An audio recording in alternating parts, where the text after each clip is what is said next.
Hey there friends, Rebecca here, the Dragon Librarian from Farmington Community Library, and I'm here today to talk about a couple books as we are finishing the month of June. Pride Month is almost over, so I wanted to talk about a couple more books to squeeze in that feature LGBTQ plus characters and authors, and just really wanted to talk about these books today. So they're really different in terms of tone and vibe, but there's two, I guess, important things that are making them similar. So the one being that they are books featuring LGBTQ characters and people. The second one is they're both rather short. So if you're looking for something really quick, you want to breeze through it, both of these books will work because they are really short.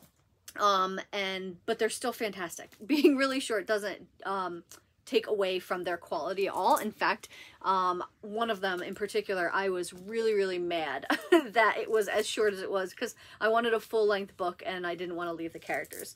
So the first one I want to talk about is After Sappho, and this is by Shelby Wynne Schwartz. After Sappho. This book was longlisted for the Booker Prize last year in 2022, so that's really cool.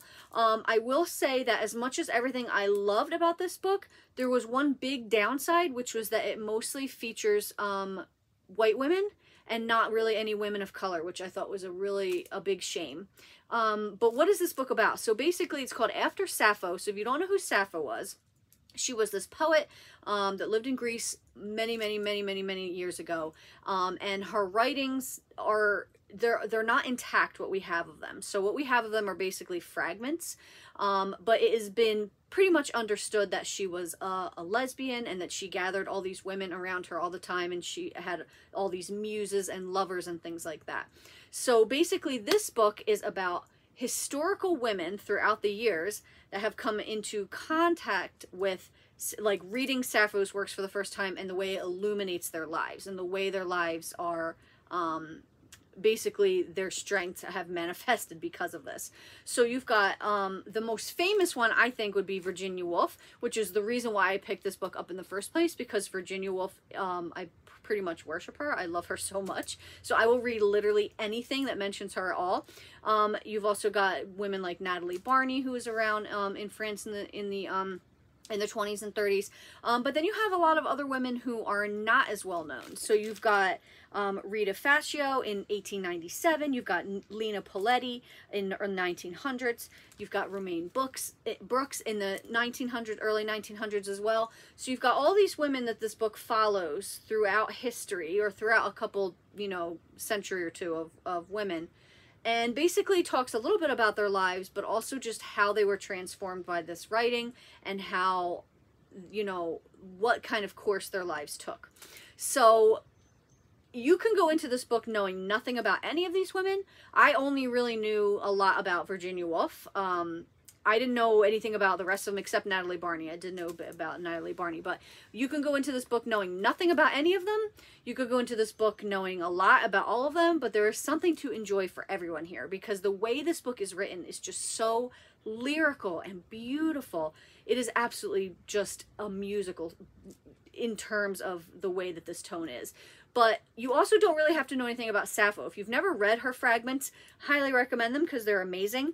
But if you haven't, you don't really need to. If you're interested in feminist history, if you're interested in queer history, like I said, with the big notable exception is that this book predominantly features white women in history. But other than that, it is just such a fantastic book, and you will learn so much about so many fantastic women that it's amazing. And it's beautifully written too. I was sad to see this one finished. But the one I was really upset with that I read too quickly was this next one, which is called Even Though I Knew the End by C.L. Polk. Even Though I Knew the End. So this is a really interesting mash of like urban fantasy, but like historical fiction, with like noir fiction as well. C.L. Polk has written some really great fantasy books in the past. This was the first one, I think, that really blended all those types of genres together, which was really cool. So this is a story about a woman named Helen, who is a private eye but she's also a mystic, right? So like I said, there comes the urban fantasy part of it. She's a mystic, and in this world, certain people have these magical powers that they use, but there's very strict guidelines and strict ways you have to use them. So she has been exiled from the magic community basically because she has gone against the rules. In the past, she saved her brother, and in doing so, basically sold her soul to a demon. So she's basically living on borrowed time, and she's really upset about that because she's got the love of her life, Edith, that she's living with, and she doesn't want to give her up. Well, in her workings as a private eye, she gets roped into tracking down the White City vampire, which the White City killer is, in the 40s in Chicago, there was this horrible serial killer running around, and that is what this book is alluding to. So basically she has to track this guy down mystically, but also what's in it for her is the person who's hired her to do this says that she will get rid of her contract with this demon and she will get her soul back. So there's a lot at stake here. If you like any of those genres I mentioned, if you like fantasy or urban fantasy, if you like historical fiction, if you like crime novels, you will love this book. I was so sad how short this was because I did not want it to end. And the title, once you really kind of vibe with what the title is talking about with the story, it just makes it even better. I did not want this story to end. I did not want these characters to go. If you love stories about like heaven versus hell and angels versus demons and any of that stuff, there's so much to love here. And like I said, it features queer characters written by a queer author. It's phenomenal. Phenomenal little book. Highly recommend everyone read it, even though I knew the end.